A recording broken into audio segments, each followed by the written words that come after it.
আপনারা ইতিমধ্যে জেনেছেন বাংলাদেশ স্বাধীন হওয়ার পরে সবচেয়ে বড় সমাবেশ আজকে সোহরাওয়ার্দী উদ্যানকে কেন্দ্র করি প্রায় 3 থেকে 5 কিলোমিটার বিভিন্ন দিকে বিস্তৃত সম্মেলন হয়েছে। আলহামদুলিল্লাহ আমাদের সম্মেলনে বড় ধরনের কোনো অঘটন ঘটেনি। সুচারুভাবেই ডিসিপ্লিনের সাথে অনেক বক্তা বিভিন্ন দলের অ্যাকোমোডেট করে প্রায় সময় মতোই আমরা সম্মেলন সম্পন্ন করেছি। আলহামদুলিল্লাহ সম্মেলনে আমিরে জামাত বক্তব্য রাখছিলেন। ওনার প্রায় 40 মিনিট বক্তব্য রাখার কথা ছিল এবং সেই হিসাবে উনি কন্টেন্টসও ঠিক করেছিলেন, কিন্তু আনফর্চুনেটলি বক্তৃতার এক পর্যায়ে উনি হঠাৎ পড়ে যান। কয়েক সেকেন্ড ওনার সেন্স ছিল না, পরে উনি আবার দাঁড়িয়ে বক্তৃতা শুরু করেন এবং সেকেন্ড টাইম উনি আবার পড়ে যান। আমরা একটু ওরিড ছিলাম এরপরে বক্তৃতা কন্টিনিউ করতে পারবে কিনা।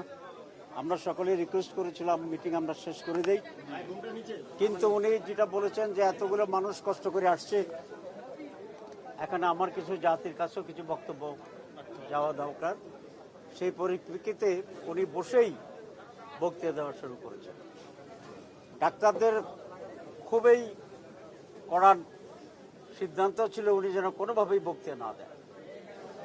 এক পর্যায়ে আমরা বক্তৃতা প্রোগ্রাম স্থগিত করার উদ্যোগ নিয়েছিলাম, কিন্তু ওনার দৃঢ়তা এবং যে কোনো মূল্যে উনি কিছু কথা বলবেন আল্লাহর উপর ভরসা করে তখন উনি বসেই বক্তৃতা দেওয়া শুরু করেছেন এবং কিছু প্রয়োজনীয় বিষয়ে উনি আলহামদুলিল্লাহ কভার করতে পেরেছেন। আর কিছু বিষয় উনি বলতে পারেননি, সেগুলো ওনার পুরো স্ক্রিপ্ট আমাদের লিখিত আছে, সেটা আমরা বিভিন্ন অফিসে নিউজ মিডিয়ায় আমরা পাঠিয়ে দেওয়ার ব্যবস্থা করছি। ওনার শারীরিক অবস্থা ভালো আলহামদুলিল্লাহ। সবচেয়ে আনন্দের বিষয় হচ্ছে আমিরে জামাতের কোনো ডায়াবেটিস নাই, আগে কোনো হার্টের কোনো সমস্যা নাই এবং কিডনি বা অন্যান্য অর্গানেরও তেমন কোনো উল্লেখযোগ্য সমস্যা নাই আলহামদুলিল্লাহ।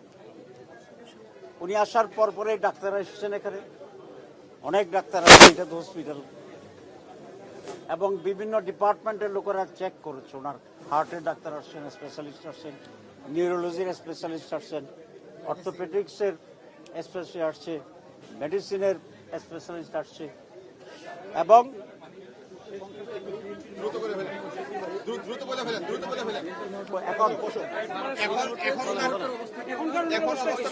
আচ্ছা এই মুহূর্তেই আমাদের বিএনপির মাননীয় সেক্রেটারি জেনারেল আসছেন দেখার জন্য। ওনার অবস্থা এখন ভালো, উনি রেস্ট নিচ্ছেন, কথাবার্তা বলতেছেন, তেমন কোনো অসুবিধা চিহ্নিত হয়নি। আমরা আশা করি উনি সামান্য রেস্ট নিয়ে আবার বাসায় ফিরে যাবেন ইনশাআল্লাহ। সবাইকে ধন্যবাদ, সবাইকে ধন্যবাদ। আজকে কেমন লোকের সমাগম হয়েছে আপনাদের অনুমান ধারণা? আমরা তো মনে করি কয়েক মিলিয়ন।